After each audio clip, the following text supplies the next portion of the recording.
इस समय एक खबर नोएडा से आ रही है। गौतम बुद्ध नगर में एक बड़ा मामला संज्ञान में आया है, जहां स्कूलों को राइट टू एजुकेशन के तहत एडमिशन कम लेना पड़े, इसलिए प्राइवेट स्कूलों ने बेसिक शिक्षा अधिकारी के पोर्टल पर जो जानकारी अपलोड की है, उसमें स्कूल अपने यहां नर्सरी और कक्षा 1 में से किसी ने 40 और किसी ने 50 बच्चों की संख्या दिखा दी। जब इंडिया डेली ने इसकी पड़ताल की और जिलाधिकारी को बताया तो उन्होंने इसका संज्ञान लिया। डीएम ने बीएसए को जांच करने के लिए निर्देश दिया है, जिसके उपरांत बीएसए द्वारा प्राइवेट स्कूलों को नोटिस दिया गया। 15 दिन में संतोषजनक जवाब नहीं मिलने पर कार्रवाई की बात कही गई है। बच्चों को भी अच्छे स्कूलों में पढ़ने का मौका मिल सके, इसके लिए सरकार ने आरटीई की व्यवस्था कर रखी है। इसके तहत उन बच्चों को, गरीब बच्चों को स्कूलों में, अच्छे स्कूलों में एडमिशन मिलता है और वो निःशुल्क 8वीं तक की पूरी अपनी पढ़ाई कर सकते हैं।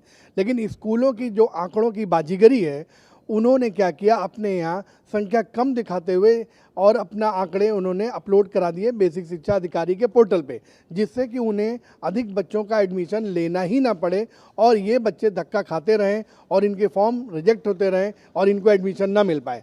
लेकिन इस बात का संज्ञान जिलाधिकारी गौतम बुद्ध नगर ने लिया और उन्होंने बेसिक शिक्षा अधिकारी को निर्देशित किया।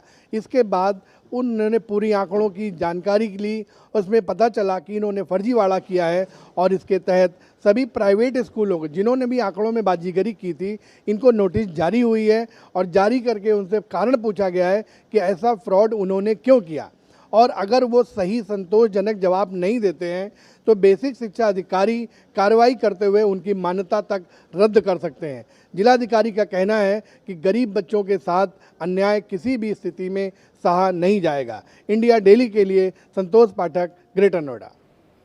जितने भी अभी आपके द्वारा जो संज्ञान में आए हैं, इसके बाद हमने सारा डाटा चेक किया, इसमें कुछ खामियां मिली तो उन स्कूलों को हमने नोटिस जारी किया और नोटिस जारी कर जवाब तलब करके उनके खिलाफ कार्रवाई की जाएगी। 15 दिवस में हमने टाइम दिया है, इसके खिलाफ अगर वो संतोषजनक आंसर नहीं मिलता है तो मान्यता प्रत्याहार की कार्रवाई की जाएगी।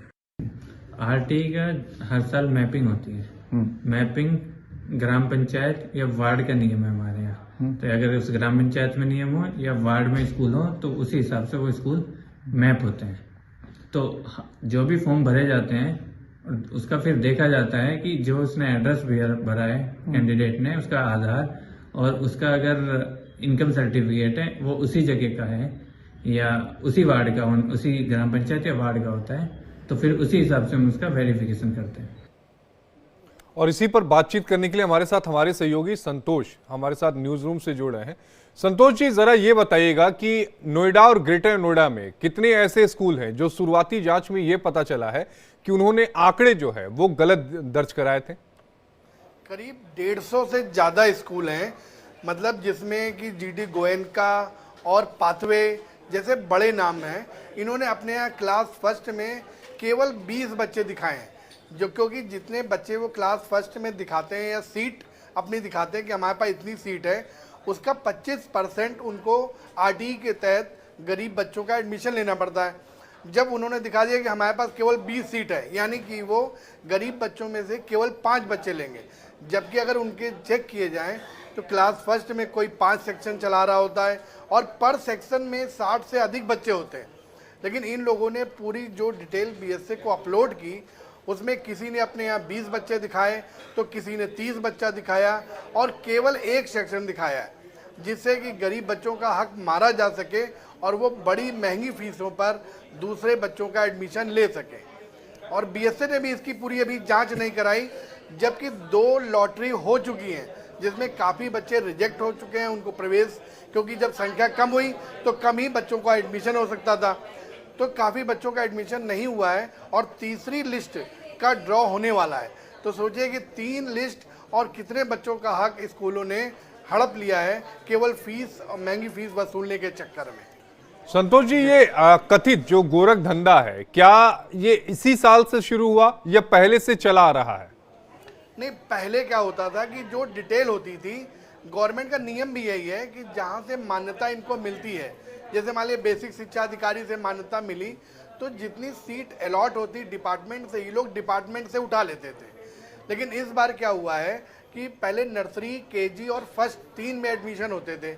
इस बार क्या हुआ कि स्कूल का जो स्टार्टिंग क्लास है, जैसे अगर मान लीजिए कोई स्कूल क्लास फर्स्ट से अपने को दिखा रहा है, तो केवल फर्स्ट में एडमिशन होगा, नर्सरी केजी में वहाँ एडमिशन नहीं होगा।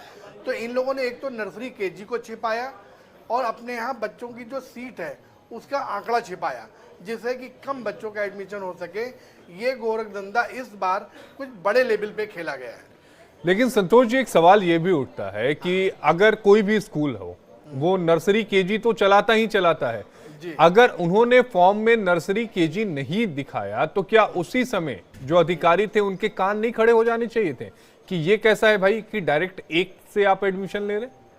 इसमें कोई संदेह नहीं है कि बेसिक शिक्षा विभाग की भी इसमें मिली भगत है, इसके कोई मतलब इनकार नहीं किया जा सकता। इसीलिए जब पहले बेसिक शिक्षा विभाग से इस बारे में जानकारी ली गई तो उन लोगों ने गोल मोल जवाब देने की शुरुआत की।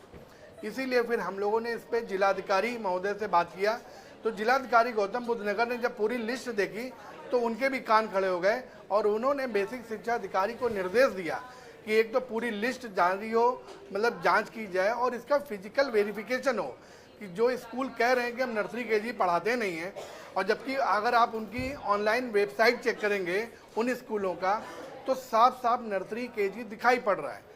तो ये कहीं ना कहीं बेसिक शिक्षा विभाग की भी गलती है, केवल स्कूल को इसमें दोषी नहीं माना जा सकता। लेकिन आपको नहीं लगता संतोष जी कि इसमें एक स्वतंत्र जांच की जरूरत है? अगर बेसिक शिक्षा विभाग की गलती है तो फिर बेसिक शिक्षा अधिकारी को जांच के लिए क्यों कहा जा रहा है? एक स्वतंत्र न्यायिक आयोग बना देते हैं।